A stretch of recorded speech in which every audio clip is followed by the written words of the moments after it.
Assalamualaikum warahmatullahi wabarakatuh. Waalaikumsalam warahmatullahi wabarakatuh. Bersama saya Amarjen, Raja Umroh Nasional, Raja Umroh yang terbaik sepanjang masa semesta bahagia.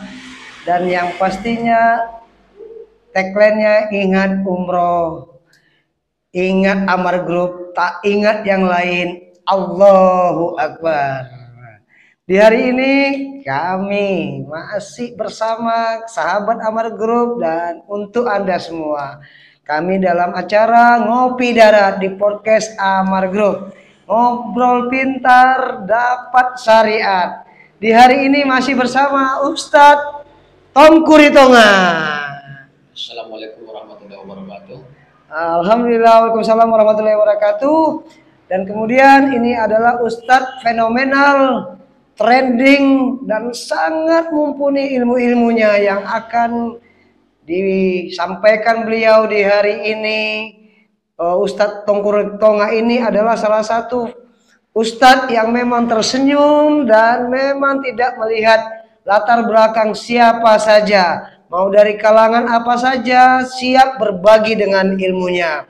Di hari ini kami juga bersama Ustadz Tongkur Tonga atau biasa disapa UTR. Ingat ya, Ustadz Tongkur Tonga. Di dalam podcast Raja Umroh Nasional Amar Group, ingat umroh, ingat Amar Group, tak ingat yang lain. Allahu Akbar. Di hari ini kami dalam part 2. Part 2 ini ya. Artinya akan membahas kembali tentang zakat mal. Dari episode sebelumnya zakat mal masih ada yang kurang, dan kemudian jangan lupa tanya di sini, share, like, subscribe. Yang pastinya bersama Amar Group pasti Anda gembira, hutang lunas, terutama itu yang nomor satu ya, kita minta kepada Allah. Jadi Ustadz sehat? Alhamdulillah. Ini siapa dulu sahabat Amar Group ini yang berada di seluruh dunia ini, Ustadz? Assalamualaikum warahmatullahi wabarakatuh. Waalaikumsalam warahmatullahi wabarakatuh. Alhamdulillah wassalillah. Terus kepada Allah dan bersalawat kepada Muhammad sallallahu alaihi wasallam. Halo semua para jamaah Amar Group atau Amar Jai Group, mudah-mudahan dalam keadaan sehat walafiat dalam nama Allah Subhanahu wa taala. Mudah-mudahan kita semua mendapat rezeki yang penuh berkah dan penuh keridhaan Allah Subhanahu wa taala. Amin ya rabbal alamin. Jadi Ustadz, kita mau menyambung tentang hal-hal mengenai zakat mal tadi, yang atau biasa juga mungkin orang sebut dengan zakat harta ya. Nah ini Ustadz, kita perlu juga ada sebagian pekebun-pekebun ini yang kita temui, memang petani-petani di dusun-dusun atau di desa-desa itu, baik pertanian sawah, kemudian juga ada yang karet sawit. Nah ini Ustadz juga katanya ada ya bahwa zakat mal dari hasil bumi ya. Apakah benar tuh? Gimana Ustadz kita untuk menyampaikan kepada sahabat Amar Group nih, biar saya juga lebih paham nih khususnya dan umumnya bisa didengar oleh sahabat Amar Group. Gimana tuh Ustadz? Alhamdulillah, ya betul, masalah zakat tentang penghasilan bumi. Salah satu kebun, sawit. Kalau zaman Nabi itu kurma, itu bahan-bahan pokok seperti gandum, kurma. Itu di daerah Arab zaman Nabi. Kalau di daerah Indonesia itu kan ada sawah, kebun, sawit. Nah, jadi itu takaran itu ada semua. Kalau namanya pertanian atau perkebunan, karena pertanian sawah, dia itu misalnya batasnya itu kurang lebih 653 kg. Cara bayarnya setiap sesudah panen. Nah, tapi ada macam ini, dua macam. Kalau pertanian sawah umpamanya itu pakai irigasi buatan, contoh atau main sedot air pakai mesin atau irigasi yang bayar, maka itu kena zakatnya cuma 5%. Tapi kalau irigasi pertaniannya itu tada atau hujan tidak bayar, maka itu zakatnya 10%. 10%. Pokoknya Pak Amar punya sawah, hujannya itu, airnya itu cuma dari hujan, itu kan tidak bayar. Atau dari irigasi yang gratis lah, tidak bayar. Maka zakat itu keluar itu 10%, karena tidak ada bayar irigasi tentang air, itu pengairan sawah itu. Tapi kalau Pak Amar punya sawah, irigasinya bayar, airnya harus bayar, ini segala, itu jatuhnya 5%. Yang tidak bayar irigasi 10%, yang bayar irigasi 5%. Nah, bayangkan 653 kilogram, maka dikalikanlah yang 10% dengan 5%. Pokoknya Pak Amar panen, sawahnya, irigasinya bayar. Berarti bayar Pak Amar 5% kalau bayar irigasi. Berarti 5% dari 653 gram, berapa kilogram beras atau gabah. Tapi kalau sawahnya tidak bayar gratis air irigasinya, maka tetap 653 kilogram dikalikan 10%. Nah, berapa kilogram? Nah, itu. Jadi keluarkan dulu modal. Bibit berapa? Iya kan? Pupuknya berapa? Begitu juga dengan perkebunan, sawit, pupuk, pemeliharaan, apa namanya, tukang dodos itu apa namanya? Itu kan biaya semua. Artinya kalau kesimpulannya, kurangi segala biaya dulu, baru keluarkan zakatnya. Jadi zakat pertanian ada dua macam persennya. Ada yang 5% bagi yang bayar irigasi. Ada yang 10% bagi yang gratis irigasinya atau airnya. Jadi tergantung sawah yang mana. Jadi keluar hari ini panen, keluarkan sekian persen, keluarkan, wajib. Oh jadi gini Ustaz, ini sahabat Amar Group penting ya, bahwa tadi mengenai kalau untuk yang ada irigasi ataupun sawah yang non irigasi ya. Dan kemudian Ustadz, ini ya artinya ini khusus untuk petani sawah, hitungannya 653 gram itu bagaimana dengan yang memang seperti sawit? Apakah dihitungkan seperti karet? Itu kan timbangan, kacang, tanah dan sebagainya. Apakah hitungan-hitungan hasil bumi tadi itu sama seperti hitungan beras tadi, gabah tadi dihitungkan?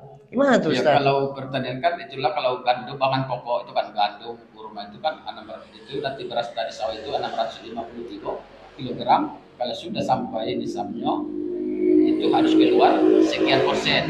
Yang irigasi berarti itu 10% yang bayar. Tapi kalau non irigasi tidak bayar, itu hanya bayar 10%. Yang bayar 5%, yang tidak bayar irigasi itu 10%. Bedanya itu, bayar irigasi 5%, tidak bayar irigasi untuk sawah itu bayar 5% dari hasil pertanian 653 kg. Iya Ustaz, itu kan mengenai gabah. Jadi dihitungkan 653 kilo itu harga gabah yang akan dijual atau hasilnya saja? Nah, itu para ulama ada sebagian kalau bisa langsung gabahnya boleh, beras. Pamannya beras berapa kilo jadinya? Kalau pamannya hasil dari sawah panen gabah itu beras ini hasil dari tidak bayar irigasi, gratis airnya, nah, maka keluar dia 10%. Dari 653 kilogram 10%, berapa kilo beras mau dikasih? Maka beras. Kalau boleh uang boleh, berapa harga nilai dari beras yang dikeluarkan? Umpamanya 100 kilo kita kasih zakatnya tahun ini. Setiap 100 kilo. Kira-kira berapa duitnya 100 kilo ini? Oh gitu ya. Nah, umpamanya harga beras ini 25.000 per kilo. Berarti kalau 100 kilo berapa? Iya berarti ya. Berarti 2.500.000. Maka keluarkan 2.500.000. Harus sesuai harga beras yang dijakati dengan duit dengan harga beras ini. Oh jadi dia bukan hasil dari modalnya sudah dikurangi semua nih. Iya. Udah dihitungkan modal pupuknya, modal tukang panennya, kemudian bagaimana penyemiannya, kalaupun ada irigasi tadi berbayar, sudah dihitungkan. Oh jadi dia artinya itu hitungannya gimana Ustaz? Saya belum mungkin sahabat Amar Group juga masih sedikit rancu nih, bingung nih hitungannya gimana nih? Kita papanya dapat 10.000 kilo. 10.000 kilo. Beras, apa namanya, panen. Dikeluarkan dulu biaya. Dikurangi biaya. Iya. Pupuk berapa? Bibit berapa? Oh ini diupah berapa? Dikasihkan semua jumlah sekian. Lalu ada 653 gram baru dikeluarkan dulu. Maka perdagangan kecil itu utang piutang dikurang utang pendek. Umpamanya aset 100 juta, ya kan kalau bayarkan per tahun kalau perdagangan kan? Iya. Per tahun. Aset 100 juta, utang jangka pendek 50 juta, dikurang dulu. Iya. Dikurang. Berarti tinggal 50 juta. Cukup dah nisab zakat mal itu 85 gram emas kan? Kalau masalah perdagangan kan? Iya. Kalau dia umpamanya 500 kali 85 gram berarti 40 juta lebih. Sedangkan sisa tadi masih ada 50 juta. Maka setiap cara bayar perdagangan perusahaan itu tutup buku. Kan perusahaan tutup buku itu. Iya. Tahun bulan 12 tahun ini tutup buku. Nah, berapa hasilnya semua, utanglah dipotong, masih ada sampai nisab, maka keluarlah zakat orang itu. Iya Ustadz, juga kan gini ya, ini hitungan-hitungan yang tadi mengenai hasil bumi tadi ini berdasarkan hitungan tahunan atau berdasarkan waktu panen?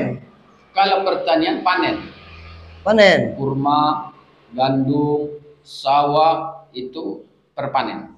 Oh, perpanen ya? Kan apalagi ini mungkin ada yang sekali 6 bulan. Ya. Permanen. Tapi kalau hasil perdagangan itu per tahun, perusahaan itu kan perdagangan itu. Usaha. Jadi tutup buku dulu. Makanya ada perusahaan itu kan apa namanya itu pencucian gudang selesai. Nah, maka sudah tutup buku tanggal 2 bulan 12 tanggal 31 tutup buku kan. Berapa hasil di dalam setahun ini? Hasil pamannya 1 M. Utang jangka pendek harus bayar dalam tahun ini sekian. Ah, semua dikeluarkan, masih ada sisa duit berapa? Sekian. Umpamanya sisa tadi 1 M kan? Iya. Dipotong sekian, tinggal umpamanya 450 juta. Umpamanya. Ah, sedangkan pada saat itu harga apa namanya? Emas 1 gram 500 umpamanya. Berarti 500 kali 85 gram. Berarti 42 juta 500. Sedangkan sisa duit masih 450 juta. Berarti wajib keluar berapa persen? 2,5% dari 450 juta itu. Nah ini itu kan mengenai harga gabah, harga kurma, harga apa lagi tadi itu, harga gandum. Ya. Dan bagaimana kalau orang hasil buminya itu dengan sawit tadi? Karena ini sawit juga hasilnya kadang-kadang ini banyak yang kita lihat di lapangan. Ya. Itu harga sawit itu 1 tonnya saja baru sekitar 3 jutaan. Ya. Kemudian sedangkan di sini tadi 653 kilo. Itu gimana aja? Jadi kalau dia 650 itu kan paling minimal. Harus itu batasan. Asal ada 653 kg hasil pertanian wajib keluar ke atas. Pemana ada 10.000 ton. Keluar zakatnya sekian persen. Pemana 10 ton. Nah, sedangkan pertaniannya irigasi gratis. Tidak bayar berarti 10%. Nah, dalam 10% kali 10.000 ton itu berapa persen, berapa duitnya? Oh, jadi dia 10.000 ton. Ya. Keluar 10%. Berapa kilo dia? Oh, contoh misal gini Ustaz, kalau sawit ya kita dia dapat nih, contoh misal kita tidak usah jauh-jauh nih. Berarti sawit dapat dia 653 kilo aja. Kita anggaplah yang minimal. Dan kemudian dia hitungkan pengeluarannya, contoh misal kalau 3.000 kali 653 kilo. Nah, berapa itu mungkin 1 juta sekian kan? Artinya berarti itu dipotongkan pengeluaran untuk panen. Pupuk. Tanah nggak dihitungkan? Tanah tidak dihitung. Nggak dihitung ya? Oh, jadi karena tanah itu kan dibeli, itu kan istilahnya aset permanen. Kalau modal kan tiap nanam lagi, modal lagi, tiap nanam, modal lagi. Kalau tanah kan tidak mungkin tiap nanam beli tanah, tidak. Tanah itu kan cuma sekali beli. Umpamanya kalau kita beli kan tanah pribadi. Iya. Nah, jadi yang dihitung itu biaya, pupuknya, orang pekerjanya, segala macam lah. Penting biaya dalam operasional untuk menjalankan pertanian ini. Oh, berarti contoh misal sudah dia kurangkan tadi masalah yang kita ceritakan ini sawit ya. Sawit. 653 kilo tadi sekitar 1.800.000 ya.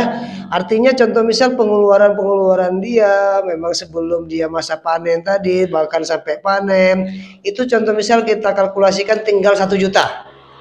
Nah, berarti itu yang dikeluarkan zakat malnya tadi 10%. Oh, itu ya 10% berarti 100.000 dong. Berarti setiap 1 juta tadi akhirnya 100.000 sudah dikeluarkan. Iya. Oh itu artinya sudah menjadi kewajiban ya? Kewajiban kalau sudah sampai nisabnya itu. Oh nisab ya? Batasannya itu. Itu hukum-hukumnya gimana Ustaz ketika tidak mengeluarkan? Ya jelas berdosa. Berdosa wajib. ya? Karena wajib itu kan itu wajib.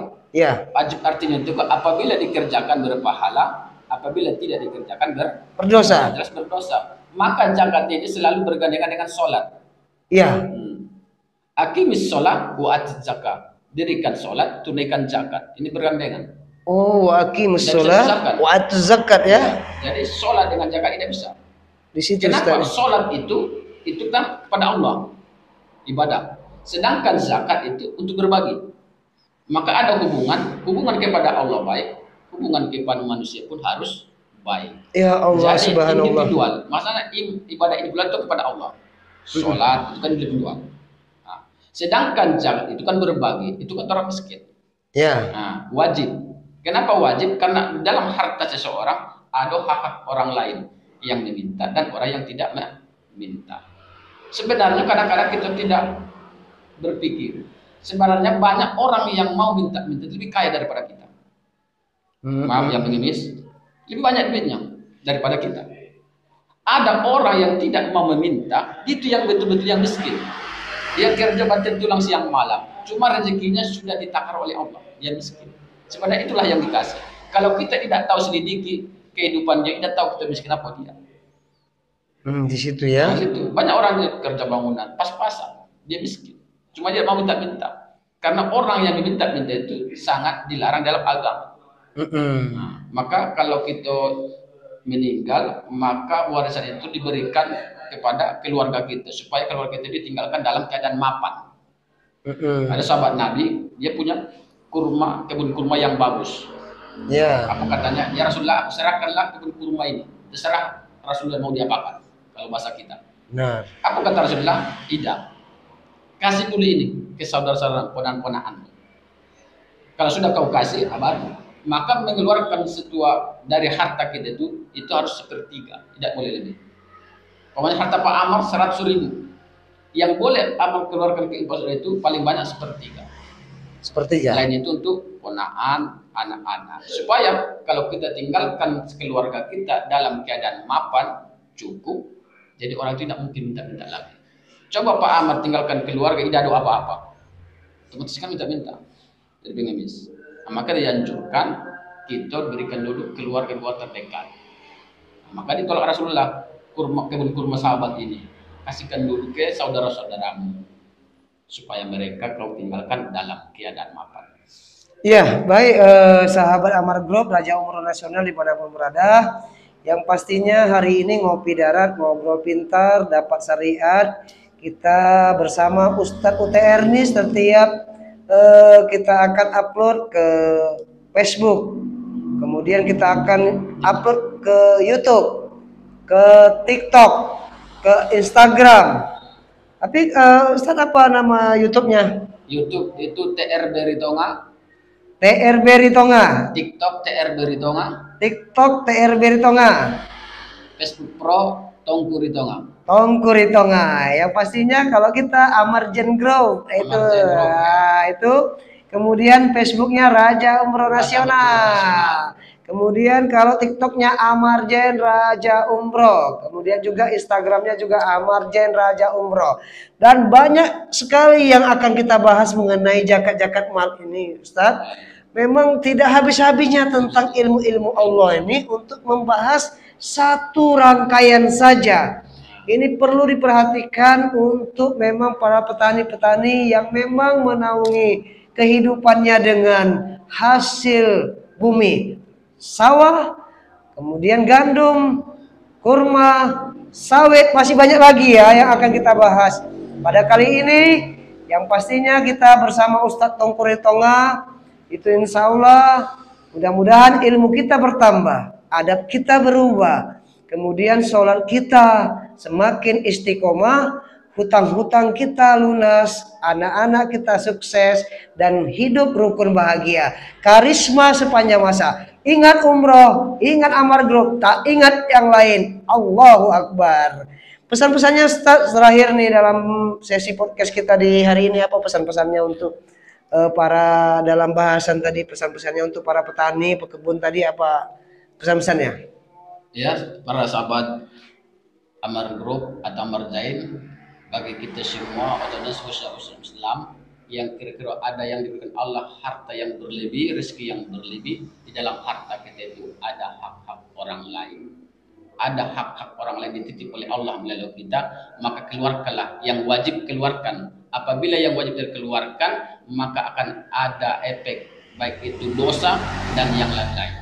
Karena wajib itu harus dikerjakan, apabila dikerjakan berpahala, dan apabila ditinggalkan atau dilalaikan maka dia akan mendapat dosa. Sedangkan orang yang berdosa pasti Allah masukkan ke dalam neraka jahanam Allah Subhanahu wa taala selagi dia tidak bertaubat. Tapi kalau dia bertaubat dan berbuat baik yang diberikan apa yang diperintahkan Allah, insya Allah kita semua masuk ke dalam surga Allah Subhanahu wa taala. Amin amin ya rabbal alamin. Ya, itulah tadi pesan-pesan dari Ustadz Tongkur Tongang. Kita juga tidak ada maksud untuk menyudutkan siapapun dalam hal ini, tapi kami hanya mengingatkan dalam hal ini. Mudah-mudahan yang mengingatkan ini mendapatkan pahala-pahala dari Allah, yang mendengarkan ini juga mendapatkan pahala-pahala dari Allah.